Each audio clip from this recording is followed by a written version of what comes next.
Саламатсыздар, урматтуу телекөрүүчүлөр, эфирде Булутман. Бүгүнкү көрсөтүүнүн катышуучуларын тааныштырып кетейин. Оң жакта Хусейн Исаев, философия илимдеринин доктору, социологиянын профессору.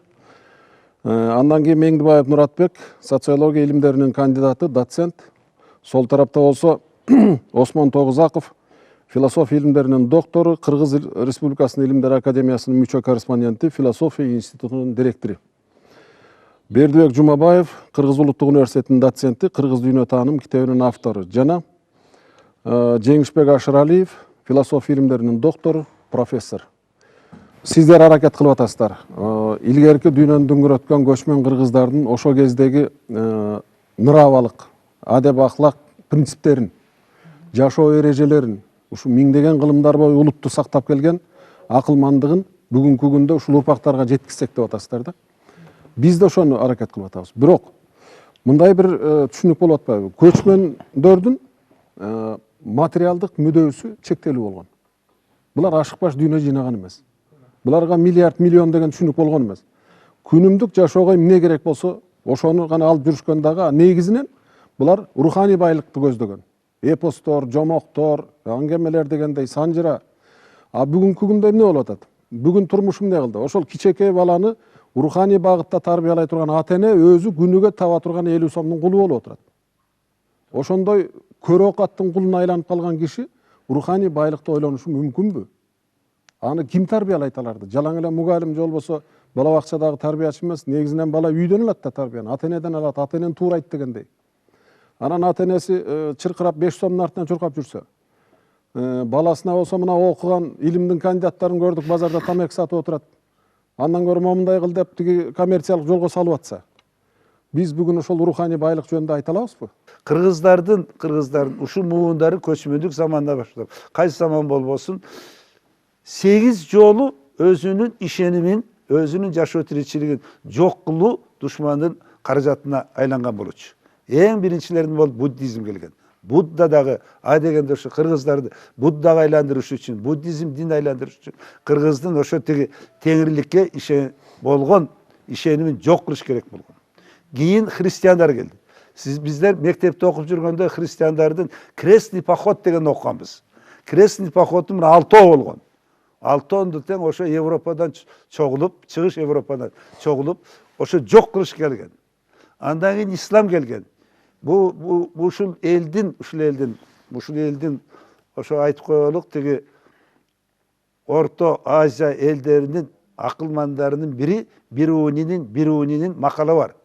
Чоң китеби бар. Мына ошо чоң китебинде ислам биринчи жолу келгенинде канча шаарды талкалагандыгын, канча мыкты нерселердин баарын жок кылгандыгын жазган. Бул өзү маркум Чыңгыз Төрөкулович менен Мухтар Шахановдун китебинде укмуштай сонун келтирилген, кандай келтирилген. Андан кийин ислам талкалай алган жок. Батыштан келген коммунисттик идеология, жана мен айтып кеттим немецтердин философиясы деп. Мынакей мен санап өткөн талкаланыштардын баары тең бер жагы жок дегенде 8-9 муундун өмүрү менен өткөн. Биз канчалык аракет кылбайлык, биздин колубуздан жанагы өзүң айтып аткан күндөлүк бир сындырым нан үчүн өмүрүн жумшап аткан кишилер кайсы кейпи менен эми бүгүн урухий дөөлөткө баш ийет. Урухийге баш ийет, бул өтө татаал маселе. Ошон үчүн мен айтарым деп биздин куракта эмес, могуреги бешиктеги баладан баштап ушундай шартта өсө турган шартты түзүшүбүз керек. Жанагы 2014-жылы үй бүлө жылы болсун деп коюп, биз жанагындай чогулуш менен жыйынтыктап атпайбызбы? Бирок бүгүнкү күнү үй бүлөнү ыйык деп коюп, үй бүлөдө отурган энебизди, апабызды ыйык деп коюп, мына ошолор тарбиялай турган шарт түзүшүбүз керек. Алар ошогондой тарбиялаш үчүн тигилер ошого сугарылыш керек. Мына үйдө турган аталар арак менен, папирос менен, мушташы менен аректенип атат. Кайсы муун тарбияланат? Бул өтө татаал маселе. Себеби бер жагы 10 муун ушуну менен тарбияланганбыз. Биздер ошолордон, биз айлабыз жогунан эки жакты көргөн үчүн ошентип атабыз. Ошон үчүн көчмөндөрдүн ишеними, көчмөндөрдүн урухий дөөлөткө өзүң айткан жашоо тиричиликтин философиясы ушундай болгон, ал көчүп жүргөндөн кийин бир өгүзгө, бир төөгө жүктөй турган гана баарын алып. боз үйдө ошол жерде жүктөлгөн жууркан төшөгү дагы иче турган тамагы дагы бир төбө жүк болгон. Ошон үчүн жашоо тиричилик ошону камсыз кылган. Ал эми бүгүнкү күнү ошондон келип алып айтып атабыз. Сизге китепте да бар. Бул жанагы кыргыздын жан дүйнөсү дегенде дагы аябай баса көрсөтүлгөн. Бул өзү кыргыздар Осмон дагы бул маселени айтып кетти. Жан дүйнөсүнүн урухий байлыгына, ошонун бааланышына, ошонун сугарылышына сүрүп келген деп. Жана өзүң айткан Санжыра, Жомок, Макаллакап, Манас, мына ушунун баары кызмат кылган. Эгерде биз ушу биздин байыркы ата-бабаларыбыз басып өткөн жан дүйнөсүн уруктандырган урук дөөлөтүнө ээ болуп, ошону жашоонун тиричилигин ала алсак, баары бир адамзат бара-бара жашоонун жыргалы материалдык демес, курсактын тойгонду эмес, жан дүйнөсүн баяганда деп кийинки муун ошого келет. Эгерде биз ошондой шартты азыртан түшүнүп, бул Жеңишбектин китебинде айтылбай калган, жазылбай калган, кыйынчылыкка учурашып калган теңирликтин заманындагы адамдын жашоо тиричилиги табигаттын мыйзамына баш ийип, табигат менен ымалашып жашагандыгын түшүндүрсөк, анда кыргыздын жери бейиш экен деп туруп, ошону кемиткендин ордуна, бирөөгө таратып ийгендин ордуна, сатып ийгендин ордуна, гендерди саткандын ордуна, ушунун баардыгын тең өзүбүздүн аймагыбызда 1 сантиметр жерибизди кемитпей, офшорлорго алып барып катпай, эгер акыл эсибизге келип, баарыбыз тең улутчул болсок, ана ошондон баштап турмуш оңорот. Бүгүнкү жашоо тиричилигибиз менен биз оңдой албайбыз. Мына тиги жапондуктардын согуштан кийинки болгону, биздин бүгүнкү урааныбыз кыргыздын урук дөөлөтү дүйнөнүн жетишкен илими, техникасы, технологиясы. Мына 5 сөздү айттым. Ушу 5 сөздү уран катары кармап, бийликтегилердин 3 сөз айтса, сөз ушуну колдонуп, жашоо тиричиликтин эрежесине айланып, биз башкача боло баштайбыз. Себеби биз каякта жүрөбүз, кандай жолго түшүшүбүз керек, эртеңки стратегиялык максатыбыз эч ким билбейт. Мына биринчи президентибиз билимдүү жигит эле, бирок хитрый умныйлардын аракети менен, ошолордун акылы менен болуп атып, бизди башка жакка түртүп кетти, анга салып кетти. Экинчи президентибиз бир үй бүлөнү байытайын деп. Ошон үчүн биз могуреги коомдук телевидениянын күчүн, аракетин, могуреги адамдардын жан дүйнөсүн жандандыруу жөнүндө, ошого такыр башка боло турган жөнүндө, жана үй бүлө, мектептин баштапкы класстарында такыр башка нерсени окутуу жөнүндө. Ошондон баштасак, анан оңоло баштайбыз. Бүгүнкү саясат менен баары бир. Биз канчалык патриот болбойлук, мекенчил болбойлук, Түгөлбай мырза, биздин баардык аракетибиз баары шамалаттын жели менен чогуу кете берет. Себеби фундаменталдык маселелер эмнеде жатканын ушуну түшүнө элекпиз. Михаил Горбачев бийликке келгенде өзүңүздөр жакшы билесиздер. Жаңыча ой жүгүртүү деген түшүнүктү киргизген. Ошону киргизе албай абдан оора болушту. Себеби ал жаңыча ой жүгүртүү эмне экенин өзүнөн сураганда, ал жана бир окумуштуу айткандай, чымчыктын тилинде 2 саат түшүндүрүп, эч ким эчтеке түшүнбөй, өзүнөн башка. Ушундай болгондо бүгүнкү күндө дагы биз мынагу руханий байлыкты көздөшүбүз керек. Материалдык мүдөөдөн руханий мүдөөгө өтөлү деген чакырык менен чыксак, мисалы үчүн, муну ачка отурган кишиге түшүндүрүш абдан кыйын. Анан сиз айтып атпайсызбы, шарт түзөлүү деп. Шарт түзгөндө кайсы, ата энесинеби же балдарынабы?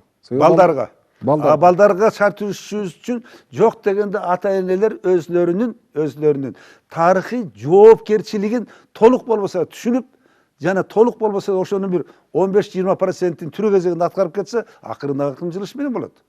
Биринчи муунда биз эч убакта ыңкылаптык жол менен башка жол менен биз оңдой албайбыз. Биз бир жолу ошондой бир тажрыйба жасап көрөлү деп, ошондой ата энелер менен соодан аркылап жүргөн ата энелер менен сүйлөшсөк, алар айтты. Болуптур, мен силердин айтканыңар менен кетейин. Мен 5 балам силер багасыңарбы деп чыкты шырын. Анан 5 балаңыз каякта эле? 5 балам мына үйдө отурат ачка. Мен кечке чейин ошолорго бир сындырым нан таап барышым керек деп. Биз андан ары сөзүбүздү улай алган жокпуз. Себеби 5 балаң ачка калса калсын, сен манас жатта деп кантип айтабыз? Бүгүнкү турмуш ушинтип колго чаап атат да, могу руханий багыттагы иштердин баарын колго чаап коюп атат. Турмуштун реалдуулугу өзү. Коммунизм деп койчук, бейиш деп койчук.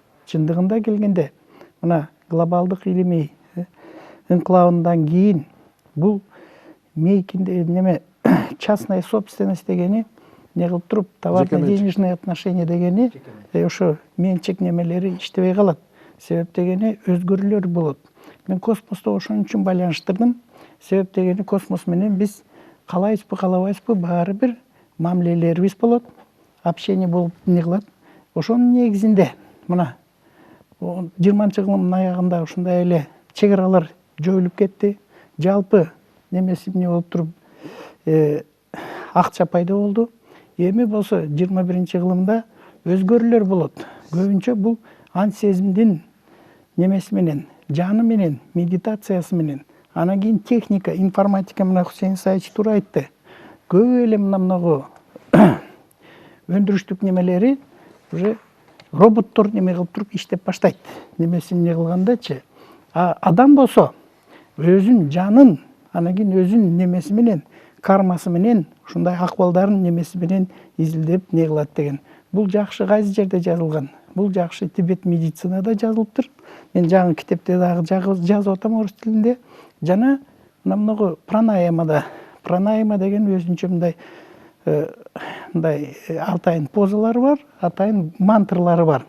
Ошо жерде немеси ушундай чагылган. Себеп дегени адам ушундай менчик немеден ошо жалпылык немеге өтөт. Жалпылык немеде өткөндөн кийин товарный денежный немелери иштебей калат экен. Себеп дегени философиядагы тарыхый спираль боюнча кайталанып спираль боюнча ошондой цикл немеси менен кайталанып келет. Адам каалайбы, каалабайбы ушундай тиги космос менен ошо теңир немеси менен байланышып неме кылганда адамдын ан сезиминин биз мүмкүнчүлүктөрүн билбейбиз. Ушундай аябай мүмкүнчүлүктөрү күчтүү экен. Күчтүү экен. Себеп дегени ушундай эле чоң глыбаларды НТВде көрсөткөн. Мындай эле жылдырат экен, оңой эле жылдырат экен. Керек болсо мындай көтөрүлүп кетет экен. Мисалы ушундай эле Тибет медицинада медитациялар менен не кылып туруп 200-300 жылга чейин өзүнүн өмүрүн не кылып узатып жиберет экен. Ал мүмкүнчүлүктөрдү да биз жазбайбыз. Ошон үчүн Эстежан Манкуртизм деген жан менен, медитациялар менен кандай акыбалдарда, кандай немеси менен, кандай космос менен байланыштарда болот деген ошондой жазып атам. Чын эле Осмон Асанкулович туура айтты. Философиялык негизинде жазганда кичине маалыматтарга, тарыхый немелерге неме жетише албай калат экенбиз. Анын философиялык категориянын кызматын, маанисин көбү концептуалдык, эпистемологиялык немесинде түшүнбөй калат экен. Эмнеге эпистемологиялык деген? Азыр болсо мурунку неме керек жарак жана кызыкчылык деген немеси, феномендер мындай неме кыймылдын немеси негиздери болгон деп, булактары болгон деп не кылсак, азыр болсо адамдын баалуулуктары, ценности деп не кылат. Мына ушундай немесин айтып коёт. Бул жаңы китепте неме болот, чагылат. Сизге бир суроом бар да, мынагу теңирчилик менен байланыштырып атпайсызбы? Эстежан Манкуртизм. Ошондо сиз табиятты тирүү деп кабыл алып атасызбы илимиңизде? Табият тирүү. Себеп деген каалабайбы же каалабайбы өзүнүн циклдары бар. Колебания волнообразный деп коет. Ар кандай. Космосто да ушундай келет. Бирок биздин мына мисалы биздин галактикабыз, биздин аламыбыз башка немелерден айырмаланып турат. Табият жандуу деп айтса туура. Анткени өзүңүздүн жанагы идеяңызда эсте жан болуп атпайбы? Жандан чыгып жан чыгып атат. Ошону мындай туура түшүндүрсөңүз эл түзүгүрөөк түшүнөт да. Анан кийин мен дагы бир айтып кетейин. Мисалы ушундай эле кулдук формацияда Маркстын Ленинде ал жерде иштетип кул катары эмне кылып айландырган. Азыр болсо адам деген өзү эле техникалык жагынан ошон үчүн айтып атам да мен. Космос неме кылганда техникага көбүнө эле неме кылат. Билими көп, мааниси эмне болот? Анан кийин баалуулугу эмне болуп кетет? Адеп аклагы күчтүү болуп кетет. Ошону айтып атам, ошону биз кичине башкача мүмкүн айтып атат чыгармын мен. Сиз негизинен жан дүйнөнү биринчи орунга коюп аткан турбайсызбы? Адам баласынын жан дүйнөсү. Бүт баары ушуга байланышы керек. Сиздердин илимдеги тажрыйбадагы, анын натыйжалары дагы, мына парадигмалардын баары өз мезгилиндеги. Ошонун баары ушул адам жан дүйнөсүн изилдөөнүн негизги бир факторлор катары, негизги формалары катары колдонуш керек деп атасыз да? Мына мисалы бул эми биздин турмушубузга киргенче көп жыл өтүп кетет го деп ойлоп атам. Себеби көп жыл өтөт. азыр философия эмес жөнөкөй нерсени киргизе албай атабыз мектепке. Баары жазылып бүткөн түшүнүктүү эле жазуучулардын өмүр баянын киргизе албай канча жыл жүрдүк. Ушундан улам сиз айтып аткан жанагы космос менен байланышып, анан аяктагы цивилдүү элдердин жакшылыгынын жарыгы бизге тийгенче биз кыргыз жок болуп кетебизби деп коркуп атам. Себеби азыр биз бир 2 муунду жоготуп алдык. Мына Хусейин Саевич жана санап атпайбы 7-8 муун деп. Биз 2 муунду жоготуп алдык. Мына 90-жылдан бери эле 2012-ге чейин 2 муун уядан эмнени көрсө учканда ошону алган турат азыр. Дагы теңир бар экен, бизде мына кылгыяк тарткандар, манас айткандар, төкмакынга жакындаган балдар бар экен. Эгер булар болбой калганда, анда биз мына Осмон агабыз айтып аткан массалык маданияттын бир кулуна айланып калмакпыз эмгиче. Муну үчүн Европанын өлкөлөрүнө нечендеген ондогон жылдар кетти. Массалык маданиятты киргизип, улуттун өзүнүн маданиятын жок кылыш үчүн. Алар ошонун баарын жоготуп алгандан кийин Франция, Германия, Швейцариялар болуп, ЮНЕСКО аркылуу маселе көтөрүшпөдүбү? Салттуу маданиятты сактап калыш керек деп. А биз акырына чейин жок боло элек маданиятыбызды алардын баягы кайгылуу тажрыйбасын кайталабай эле ушул баштан сактап калсак жакшы болор эле деп чырылдап атабыз. Сиздер дагы ушул эмгектериңиздерде ошолорду жазсаңыздар, ушуну көбүрөөк көтөрсөңүздөр жакшы болор эле. Себеби биздин таянарыбыз ошол. Биздин тарыхыбыз, санжырабыз, маданиятыбыз, үрп адатыбыз, каада салтыбыздын баары бир бүтүн болуп келип, элдин кашын билдирип тура турган. Элдин кашында туруш керек го, элдин визиттик карточкасы деп коебуз, ошонусу ушул болуш керек го деп ойлоп атабыз да. Бөлөк салак кылбай, мындай бир бүтүн кылсак, азыр дүйнө өзү деле мына өнүккөн өлкөлөр деп атабыз. Өнүккөн өлкөлөр өздөрүнүн алепетин таппай атат. Чынын айталы. Мына Хусейин Саевич Грециядан келди. Мен эми дагы бир айтып коеюнчу. Мына кичине Эстежан Манкуртезин немеси дагы бир мына мисалы логос деп коет, слово деп коет, сөз деп коет. Сөздүн маанисин, тамганын маанисин биз дагы жакшы билбейт экенбиз. Ошон үчүн мен айтып атам, космос менен, герменевтика менен, семиотика менен ушинтип эле дубалап салды деген немелерин кантип түшүндүрсөк болот, рационализм немеси мененчи. Бул түзмө-түз эле адамдын жанына, түзмө-түз эле ошонун кармасына жана ушундай немесине байланышат экен. Ошону биз ошон үчүн мен айтып атам да, космос менен эмне кылабыз? Көбүнчө биз немесин робот техника немелерин эмне кылып коебуз? Биз көп билбей калабыз. Ошондой өзгөчөлүктөрү бар космос неме кылгандачы. Осмон ага. Сиз уруксат берсеңиз мындай да, бизде бир жетишпеген жагыбыз бар илимде дагычы. Анткени себеби бизде мына көркөм стиль деген бар. Күнүмдүк турмуштагы стиль бар. Анан илимий стиль деген бар да. Бизди ушинтип тарбиялап коюптур. Мисалы мурунку санжыра, дастан, ошолордун баарын алсак, жөнөкөй сөз менен ким гана укпасын баарына жооп түшүнөт. Баары түшүнөт. Баарына жеткиликтүү. Баарына жеткиликтүү ынанып калат. Жөнөкөй сөз менен айтса. Анан мына илимий стилди азыр мына байкап атабыз. Илимий стилди түшүнүш бул бизди ушундай тарбиялап койгон. Баягы учурунда эгерде сен орус тилин таза билбесең, сен анда маңкуртсуң, сен анда эч кандай кызматыңан көтөрүлбөйсүң деп тарбиялады. Анан баарыбыз жанталашып, ой жүгүртүүбүз орусча боло баштады, орус тилинде. Анан эми кайра биз өзүбүздүн уңгубузга кайрылыш үчүн кайра кыргыздын нукура сөздөрүн пайдаланып, жөнөкөй эле сөздөрүн элге жеткизгенде. Ата азыр экөөбүз маектешсек, мына Жеңиш айтып аткан, Жеңиш мырза айтып атканды бир жерде отуруп алып, Бердибек мырза экөөбүз деле кээ бирөөнү түшүнбөй калып атабыз да. Анткени бул өзү да түшүнбөй калып атат айтып аткан сөздөрүн. Анан ушундай чет тилден келген бир сөз түшүнүктөрүн алып эле анан ошонун тегерегинде жүрө беребиз да. Анан ошон үчүн бул азыр айтып аткан татынакай жакшы идеялардын баары, жакшы ойлордун баары, жана жаңылыктардын баары ачылбай калып атат да. Биз бир кезде ушул көрсөтүүдө деле сөз кылды элек. Мына кыргыздын бир түндө уктап, түш көрүп туруп, эртеси күнү 100 000 деген сап манас айтып калганын феномен, өзгөчөлүгүн илим түшүндүрө албайт. Түшүндүрө албайт. Илимдин божомолдору болушу мүмкүн, бирок түшүндүрө албайт. Алдын ала түш көрүп боло турган окуяны айтканын түшүндүрө албайт. Түшүндүрө албайт, эч чейин. Ушул сыяктуу мына сиз айтып аткан жанагы кыргыздын улуттук касиеттери. Кыргызда бул көп.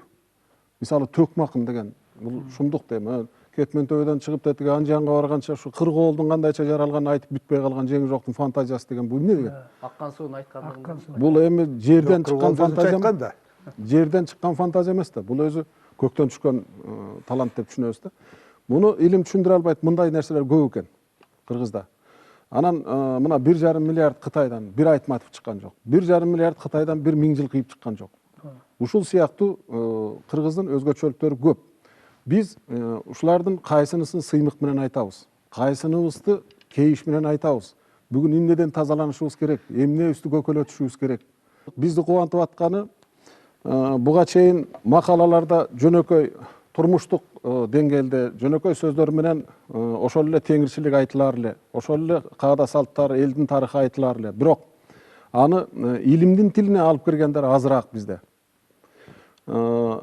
Мисалы, мынау теңирчиликти изилдегендер бир Манжаң толбой калат дегендей аттарын билесиздер. Кыргыздын кыргыз таануу илиминде деле мына Бердикем жакшы билет, адамдар аябай аз. Буга сүңгүп киргендер аябай аз. Мына кечээ күнү Тибеттен бир кыргыз келди, Алматыда, мына жекшемби күнү Бишкекке келет. Бул киши кыргызча сүйлөп атат, бирок мен арулардын тукумумун деп атат. Жанакыл ариистердин дегендей. Анан ушундан улам биз ойлоп атабыз. Демек арулар кыргыздардын мурдакы аты арулар болгон болуш керек деп. Себеби ал кыргыздар десе билбей атат. Алардын ата бабасынан бери балдарына өткөн түшүнүк ошондой экен. Арулардын тукуму Алтай Алатоодо жашашкан, Тибетте жашашкан деп. Биз ал кишини тартып калып бир сюжетин көрсөтөлү деп атабыз. Мындан тышкары жакында эле дагы бир окумуштуу келинибиз жакшы бир материалды жарыялады. Бул Америкадагы индеецтерди изилдептир, алардын сөздөрүн.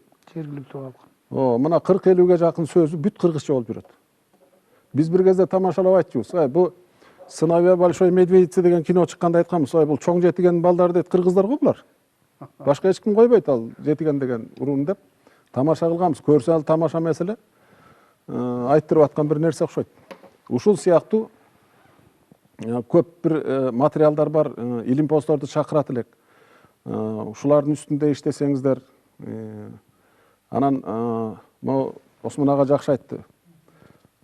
Илгерки түшүнүктүү кыска орустар лаконичный дегендей тилге кайра өтпөсөк болбой калды. Биз көп сөздүү болуп кеттик. Эки сөз менен түшүндүрө турганды биз бир топ сүйлөм менен, бир топ абзац менен түшүндүрүп калдык да. Ушундан улам бир өтүнүч ушул, биз кантсе дагы баары бир өз жолубузга түшмөйүнчө өнүгө албайбыз, кыргыздар. Анткени далай жолду көрдүк, анын азабын да тарттык. Жакшылыгы болсо болор, бирок азабынан ашпайт экен. Көп нерсени жоготуп алдык. Хусейин Саяш айткан Совет доорунда көп нерсеге тыюу салынды дегендей. Мына өзүңүз аспирантурада жүргөндө окуган диссиденттердин китептери дагы ошонун жемиши. Бизде дагы мына Ат Токуров сыяктуу агайларыбыз ушул бир эки эле сөздү айтып коебуз деп Канчалык тагдырдан туш келген. Табалдиев агаларыбыз, Асанбек Табалдиев агабыз мына Чолпонбай Матросовдон мурда дзотко жыгылган деп айта коем деп көрбөгөндү көрдү. Башкача айтканда, илимпоздордун көбүнүн үрөйүн учуруп, жалаң гана бекитилген темалар, жалаң гана уруксат берилген темалар жазганга жол ачылып турган мезгилде. Эми азыр андай жок го деп ойлойм. Мына 20 жылдан ашып кетти, Азыр эркиндик. Арийлер жөнүндө. Баягы Самат Кадыровдун баласы бар, Эмил деген. Ошо китеп чыгарды. Ошо китебинен үзүндү жанагы деньги власть дегенге чыгып атат. Мына ошо китебинде барын тең бириктирип келип, кыргыздар еврейлерден алдаганча бир канча кылымдар мурун арийлер болгон деген пикир калпапта калат. Тазаган деп. Бул тигилер арийлер болгонбуз деп атышат. Ооба. Ошентип атышат ал Такайда. Арийлер деп тимелдешип калган немецтер ошон үчүн еврейлер жок кылышка аракет кылган. Биз бул жерде айттык теңирилик жөнүндө. Бул өзү кыргыздардын укмуштай табигатын малаш деп.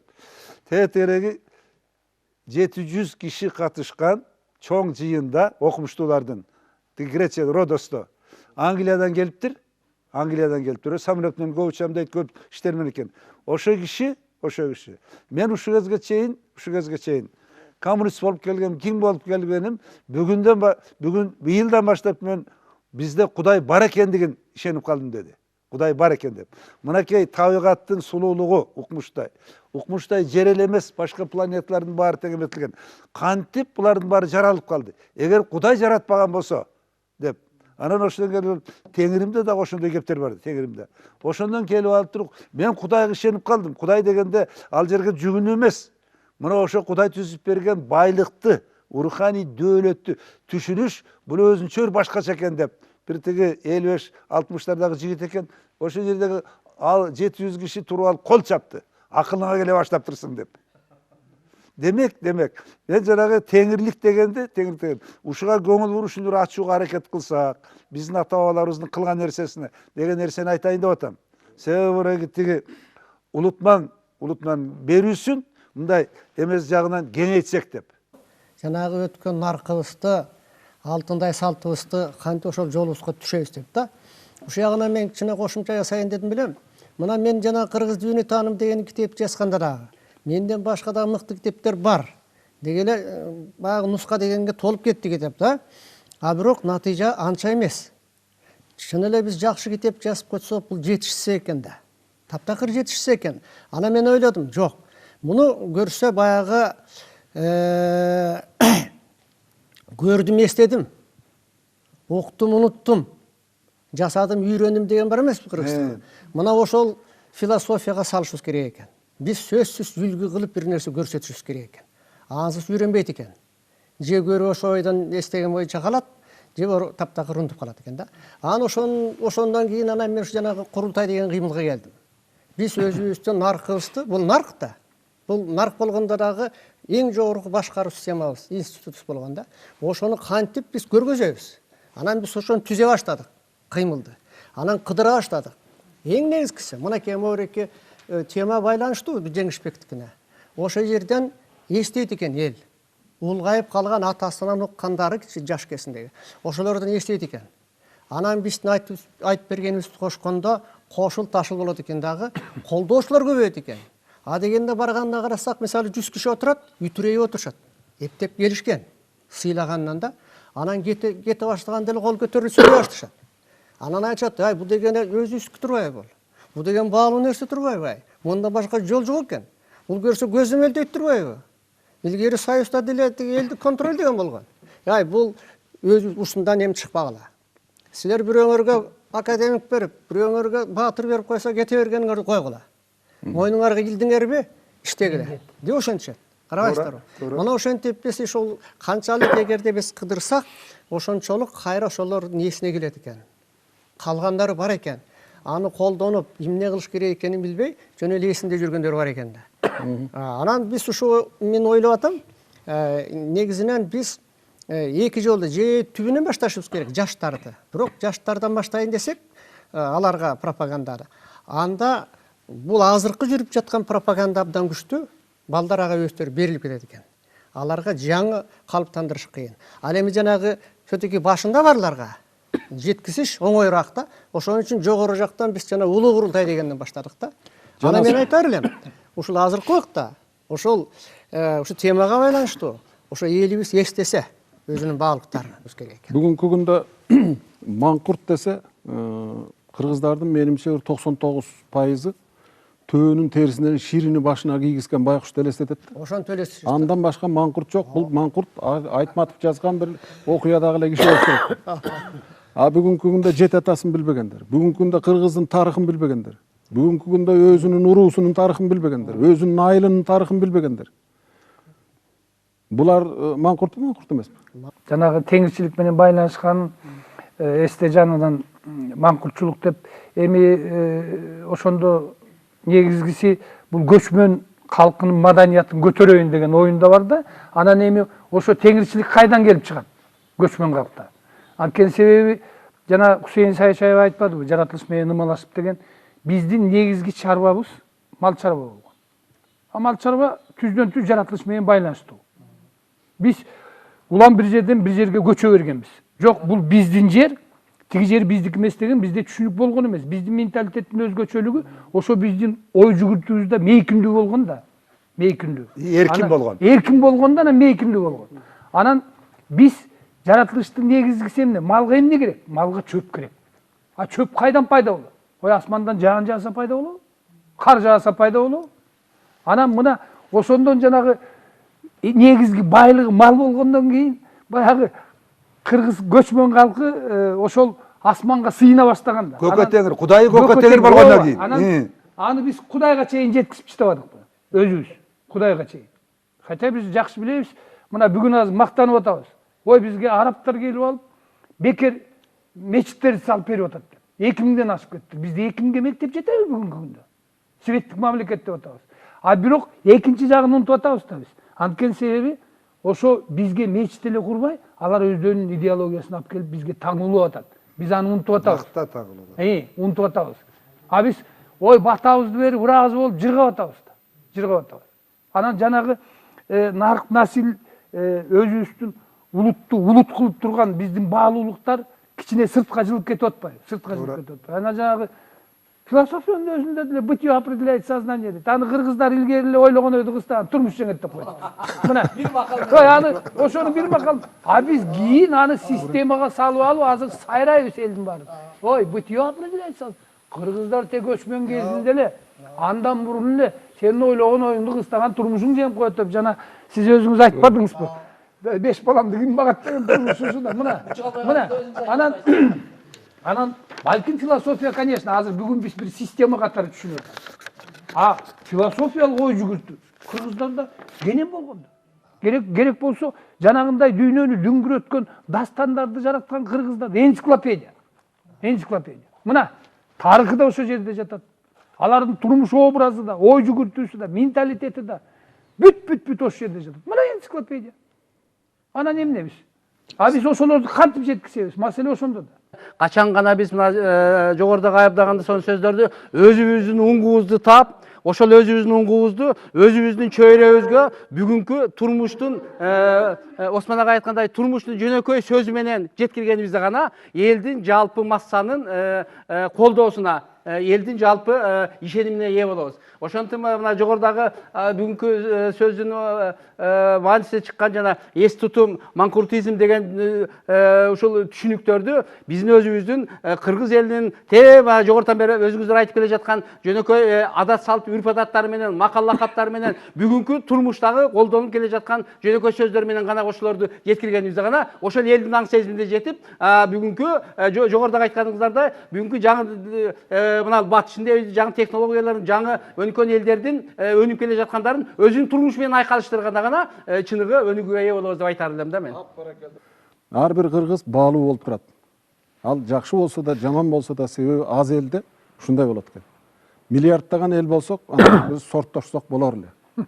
Бирок ушундай аз элде ар бир кыргыз, мен түшүнүгүм ушундай, ар бир кыргыз баалуу, ар бир кыргыз кымбат болуп атат.